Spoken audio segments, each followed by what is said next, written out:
Evelyn to Philip, February 21st, 1944. My dearest sweetheart, I did well today. Received 3 letters from you, sweet. Those of 10 and 11 February and V-mail of the 12th. Also a letter from Sid, one from Brother Ed, and one from Gloria. I have very little comment to make on your letters, sweet. They were a real source of relaxation and contentment and made me feel all warm inside. Turn over, please. I'll hit you. I called Dot to straighten her out on the letter situation. Snuff got his 1A on Saturday, so it won't be long now. Harold hasn't been well either, having the same trouble as Adele. Last night, Adele's fever soared to 103 degrees, and I decided to call Dr. Gale first thing in the morning. I have him come to the house to examine her. This morning, her temperature was 101.5. I woke the doc at 7:45, and he said he would be here sometime during the morning. I had, page 2, a terrible night, getting up every hour and a half or so. Guess I don't have to tell you how I felt this morning. Nevertheless, the doc came about 11:30. Adele's temperature had dropped to 99 degrees, or just about normal. He asked me to bring her down. He hadn't seen her for almost 3 months, and his comments were as follows.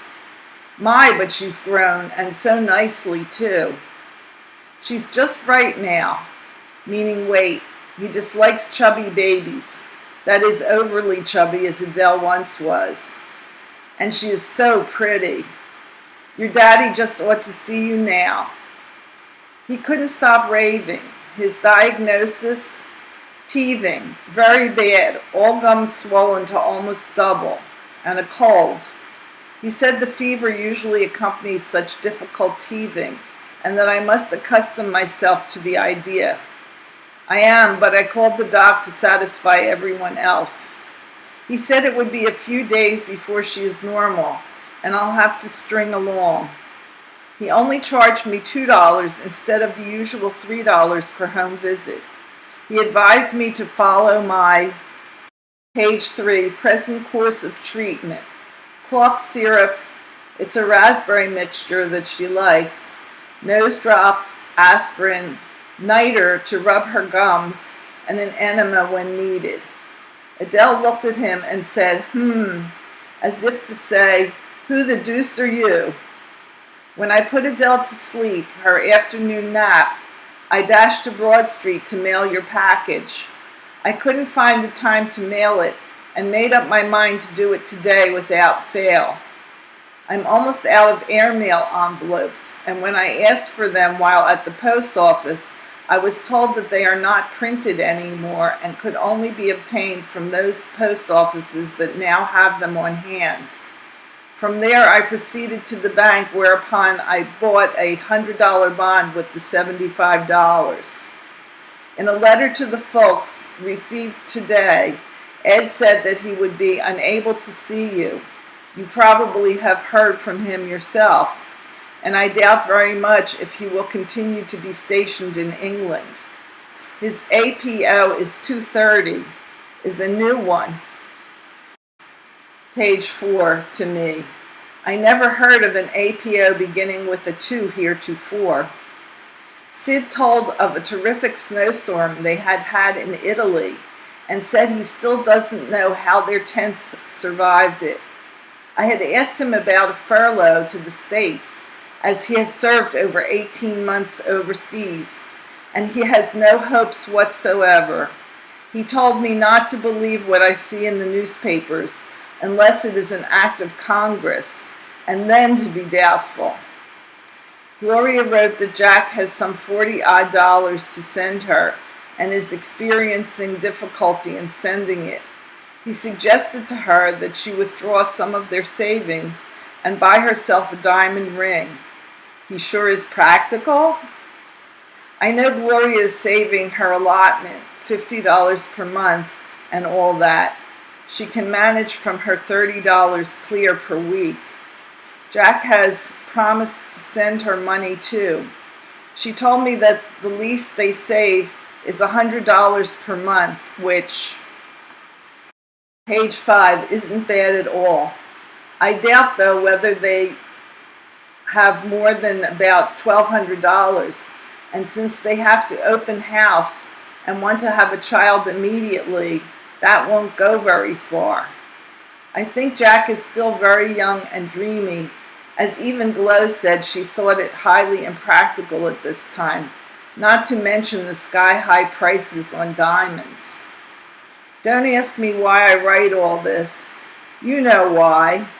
It takes up room and makes a longie. Isn't that what you want?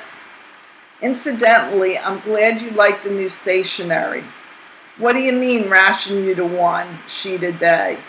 Even if I run out of sheets and still have envelopes, I can use plain white paper. I have almost 300 sheets and 150 envelopes on hand. 3 orders. I don't like to use it when I'm writing an unusually long letter, as it weighs too much and the page 6 postage would be too high. Mom can't understand why you want me to send so much candy when you know full well that you get a heartburn with each piece. Sorry to hear Red was back in the hospital, and sincerely hope he is all well by the time this reaches you. England doesn't seem to agree with him as I see it. I'm wondering if you made the trip to London on the 17th only to be disappointed once more, or whether Ed's letter reached you before then. Men with 2 and 3 children are being called up in the draft of late, and males, M-A-L-E-S, are becoming males, M-A-I-L-S, only. The weather was lovely today, and if you smelled real hard, you could smell spring coming. It doesn't get dark until almost 8, and I find myself wanting you more each evening. As we near our 7th month of separation, page 7, I find it harder and harder to be alone. Since I saw Jack N, I've been remembering too often, and it's more than I can take at times. I know that I will never accustom myself to be without you. How can I when I'm part of you? I miss you more with each second, minute, hour, day, week, and month, and love you more deeply. Oh, Phil, darling, it hurts so much. Last year we wrote of our hopes to be together on our 3rd anniversary, and here we are further apart. I'm almost afraid to write in connection with our 4th. Not so much that I'm afraid to hope, because I feel we won't. Perhaps we will be together in 45, and I don't know what I'll do if we aren't. Phil. This isn't going to do either of us any good, so I'll sign off now. Sweet. I am your Ev. Letter from Dot and Snuff Cohen, friends, February 21st, 1944. Dear Phil, I realize that I haven't written for some time, but you really must excuse the oversight. By now you probably know that my family and I were out to see your family. I must confess once more that your daughter is really something to be proud of. Of course, as far as boys are concerned, my son is tops. We really had a very pleasant day. Adele wasn't quite herself as she is cutting teeth, as Ev probably told you. My mother was up at my aunt's in Oak Lane, so she stopped over too. My cousin and his wife picked us up at 7:15 p.m. and took us to 36th and Market. The weather here has really been something. Last week we had snow, and today it was like summer. I had the baby out on a sled, and he really enjoyed himself. I'm waiting to get a fairly good picture of the baby to send you. The last 2 letters I received from you are dated September 21st and January 23rd. Nothing in between. Ev just called my mother's and said you wrote 4 page 2 letters in between. Please, Phil, answer this letter right away and send me a request.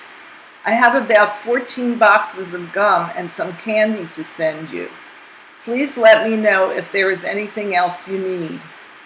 You probably noticed that I'm overdoing myself in this letter. I'm just getting into practice. Snuff received his 1A, and I want to get into the habit of newsy letters.